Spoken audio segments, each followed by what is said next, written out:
Hi, welcome to another episode of Technically Speaking. My name is Jay, and today I'll be walking you through how to set up S3 in your Mendix application. Before we begin, what is S3? S3 stands for Simple Storage Service and falls under the AWS banner of services provided by Amazon. It is a cloud storage service and is typically used for hosting files. To get started on your S3 integration, you're going to need two modules from the Mendix marketplace. AWS Authentication. This will handle the credentials required to authenticate the connection to the AWS service, in this case S3. Amazon S3 Connection. This module will provide the required actions to perform S3 operations in Mendix. Once you've got these modules installed, we can truly begin. There are three main components for every S3 operation in Mendix: authentication, the request object, and the operation. Whether you're retrieving or storing a file, or getting a list of all files stored within your S3 bucket, these three core components are ever present and are the fundamental building blocks. Now let's get started. First, we set our login credentials. For this episode, we will be using static credentials, which are the most straightforward. I recommend opening your project's app settings, and within your preferred profile, set the value of these two constants according to the credentials you have. You can retrieve these credentials from your IAM console in the AWS Management Console, which we won't be covering here. Next, let's set up a microflow to upload a file to S3. Before we begin, ensure that a file document object is a microflow parameter. We start by calling the getStaticCredentials activity from the AWS Authentication module.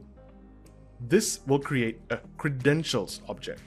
Then, we create a putObjectRequest object. We recommend creating an entity in your domain model that is a specialization of putObjectRequest entity found in the Amazon S3 Connector Marketplace module. Ensure that the bucket name attribute is populated with the name of your S3 bucket, and that the key attribute contains the name of your file. Next, we call the putObject activity. This is the main component of the upload process.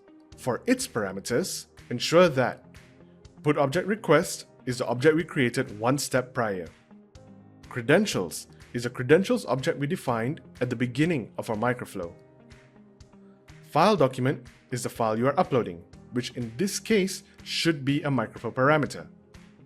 AWS region is the region of your S3 storage. The value is obtained from an enum in the AWS Authentication module.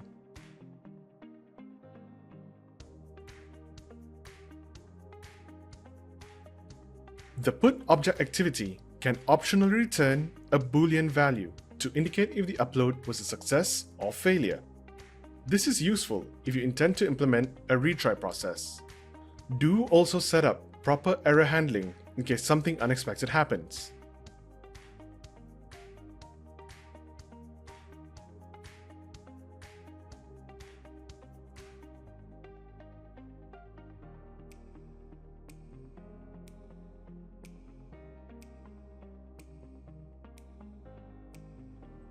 Finally, do also remember to delete the file document object if you don't intend to store it within Mendix's native database.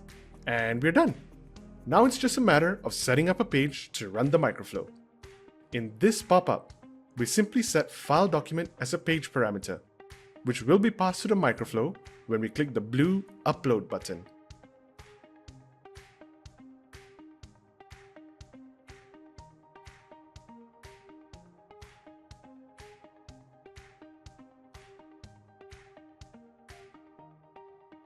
Place a File Manager widget to handle uploading your file.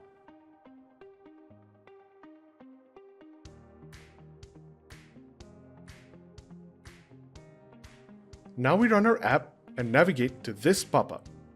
Once you've uploaded your file, click the Upload button, which will run the microflow we've prepared earlier.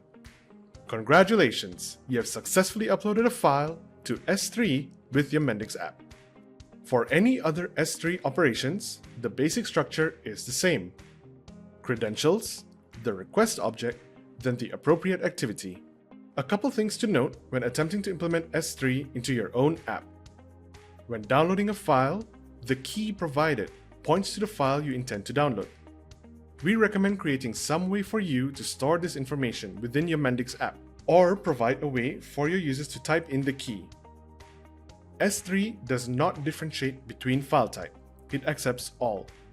If you intend to only use it to store a specific type of file, ensure that some form of validation is implemented in your upload microflow. You should not hard-code your credentials into your Mendix app. When running locally, use the app settings profile as we covered at the beginning of this episode. When deploying to the cloud, remember, configure the constants in your environment variables. And there you have it. You have successfully integrated S3 into your Mendix application. S3 is fantastic when it comes to being a file storage service for uploads and downloads.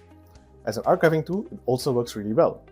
S3 scales according to your needs, and this also means you can keep your Mendix database clean and efficient without having to store many files in it, ensuring that your everyday tasks perform efficiently. From a business perspective, Amazon S3 has these three benefits on offer.